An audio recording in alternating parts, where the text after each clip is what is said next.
ఇటీవల నాసా మరియు ఇస్రో సంయుక్తంగా ఏ ఉపగ్రహాన్ని ప్రయోగించాయి? NASA ISRO synthetic aperture radar అనగా నిసార్. నాసా మరియు ఇస్రో సంయుక్తంగా అభివృద్ధి చేసిన NASA ISRO synthetic aperture radar అనగా నిసార్ అనేది డ్యూయల్ ఫ్రీక్వెన్సీ సింథటిక్ ఎపర్చర్ రాడార్లను నాసా ద్వారా ఎల్ బ్యాండ్ మరియు ఇస్రో ద్వారా ఎస్ బ్యాండ్ ఒకే ప్లాట్ఫామ్పై మోసుకెళ్లే ప్రపంచంలోనే మొట్టమొదటి భూ పరిశీలన ఉపగ్రహం. ఈ ఉపగ్రహాన్ని జిఎస్ఎల్వి F-16 రాకెట్ ద్వారా సూర్య సమకాలిక కక్షలోకి ప్రవేశపెట్టింది. గ్లోబల్ ఫైనాన్స్ మ్యాగజైన్ 2025 సంవత్సరానికి ప్రపంచంలోని ఉత్తమ వినియోగదారుల బ్యాంకుగా ఏ భారతీయ బ్యాంకును ఎంపిక చేసింది? State bank of India. ఇటీవల state bank of India global finance magazine ద్వారా 2025 సంవత్సరానికి ప్రపంచంలోని ఉత్తమ వినియోగదారుల బ్యాంకుగా ఎంపికైంది. ఈ గుర్తింపును జూలై 18న ప్రకటించారు. ఎస్బీఐ భారతదేశంలో అతిపెద్ద ప్రభుత్వ రంగ బ్యాంకు. కొత్తగా కనుగొనబడిన హరప్పా సైటు అయినటువంటి రటాడియా రీ దేరి ఎక్కడ ఉంది? రాజస్థాన్.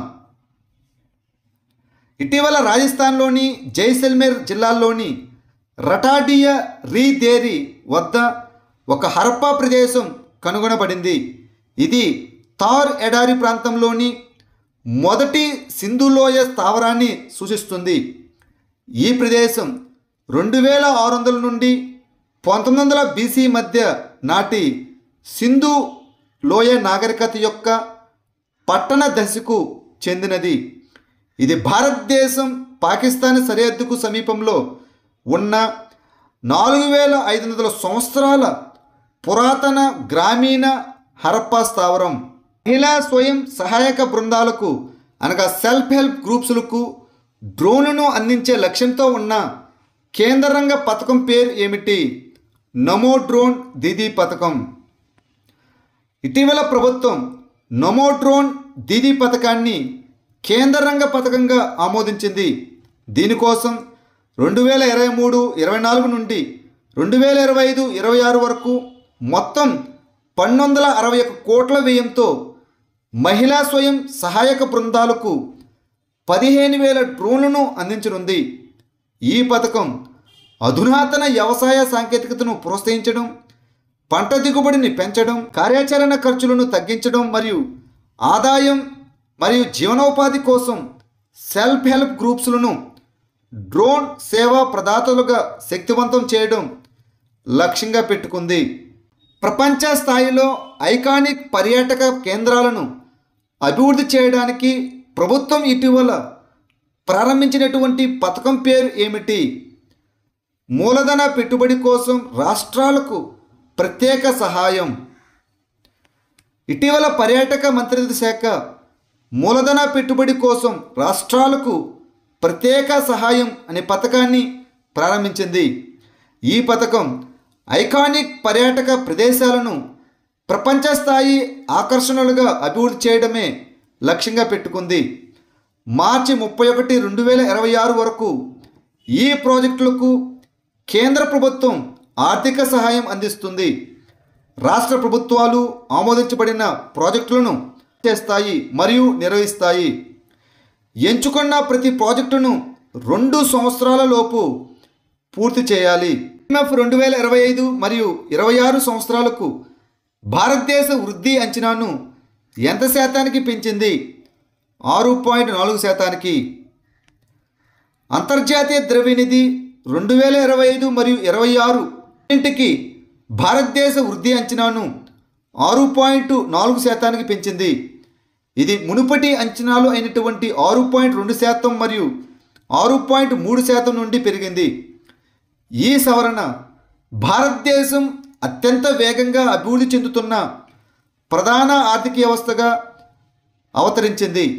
చైనా 4.8% మరియు యుఎస్ఏ 1.9% కంటే చాలా ఎక్కువగా ఉంది. సానుకూల బాహ్య వాతావరణం, బలహీనమైన యుఎస్ఏ డాలర్ మరియు మెరుగైన ప్రపంచ ఆర్థిక పరిస్థితులు ఈ మెరుగైన అంచనాలకు కారణమని చెప్పవచ్చు. మొట్టమొదటి సాయుధ దళాల జాతీయ సమావేశం అనగా షేప్ 2025 ఎక్కడ నిర్వహించబడింది? న్యూఢిల్లీ.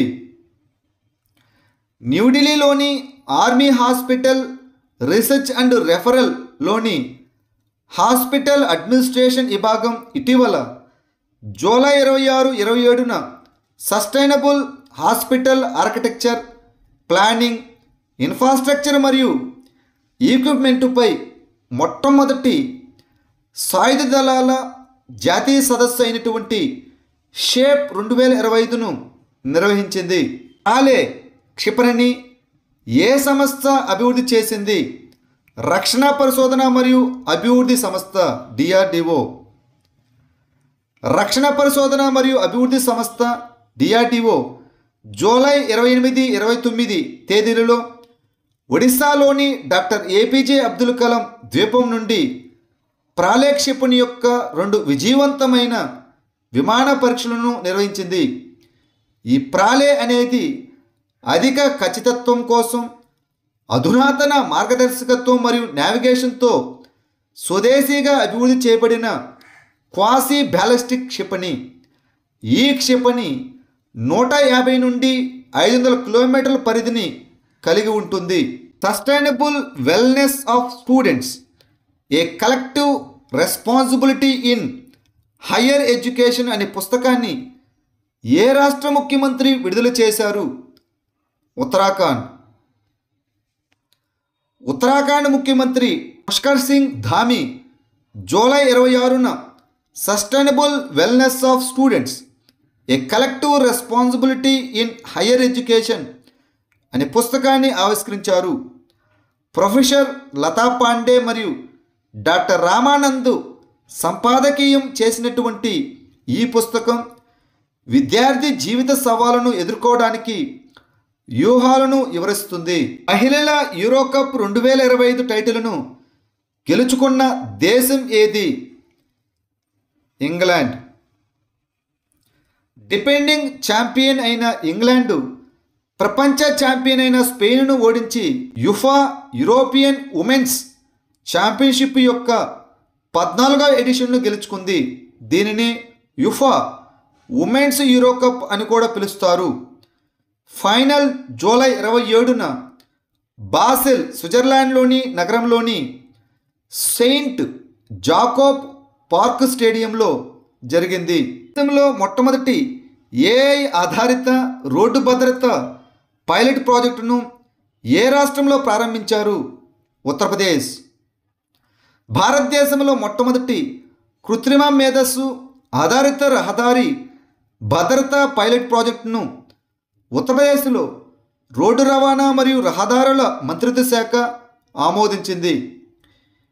ఏఐ సాంకేతిక పరిజ్ఞానాలను ఉపయోగించి రోడ్డు ప్రమాదాలను అంచనా వేయడం మరియు నిరోధించడం దీని యొక్క లక్ష్యం.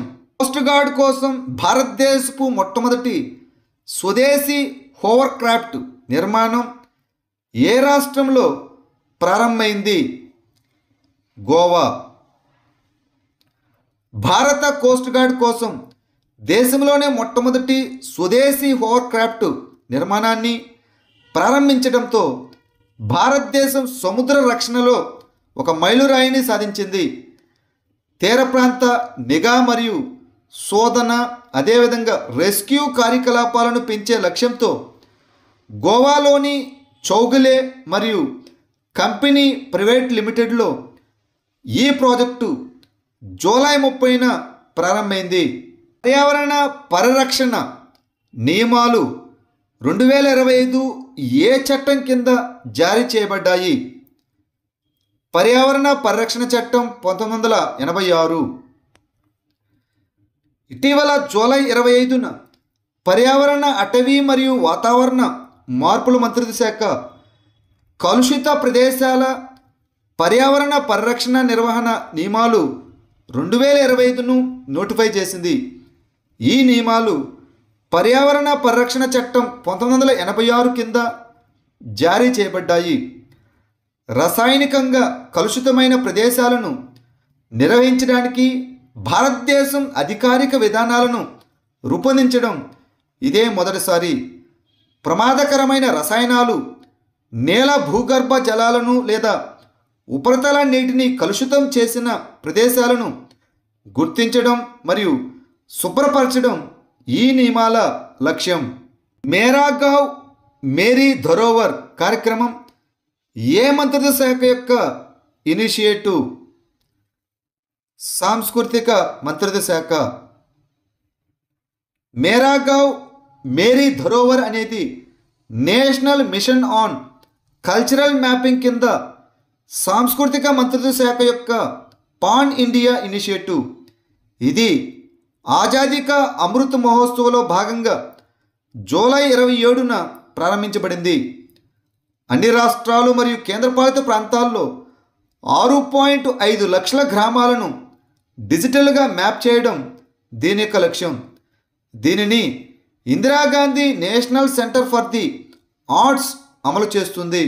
నేషనల్ ఓవర్సీస్ స్కాలర్షిప్ పథకాన్ని ఏ మంత్రిత్వ శాఖ అమలు చేస్తుంది? సామాజిక న్యాయం మరియు సాధికారత మంత్రిత్వ శాఖ. ఈ ఎన్ఓఎస్ పథకం అనేది షెడ్యూల్డ్ కులాలు, డీనోటిఫైడ్ తెగలు, సంచార మరియు సెమీ సంచార తెగలు, భూమి లేని వ్యవసాయ కార్మికులు మరియు సాంప్రదాయ కళాకారుల నుండి తక్కువ ఆదాయ విద్యార్థులకు మద్దతు ఇవ్వడం లక్ష్యంగా పెట్టుకున్నటువంటి కేంద్ర రంగ పథకం. ఎంపికైన అభ్యర్థులు విదేశీ విశ్వవిద్యాలయాల్లో మాస్టర్స్ లేదా పిహెచ్డి కోర్సులు వంటి ఉన్నత విద్యను అభ్యసించడానికి ఇది సహాయపడుతుంది. ఈ పథకాన్ని సామాజిక న్యాయం మరియు సాధికారత మంత్రిత్వ శాఖ అమలు చేస్తుంది. United nations office on drugs and crime యొక్క ప్రధాన కార్యాలయం ఎక్కడ ఉంది? Vienna, Austria. United nations office on drug and crime 1997లో స్థాపించబడింది.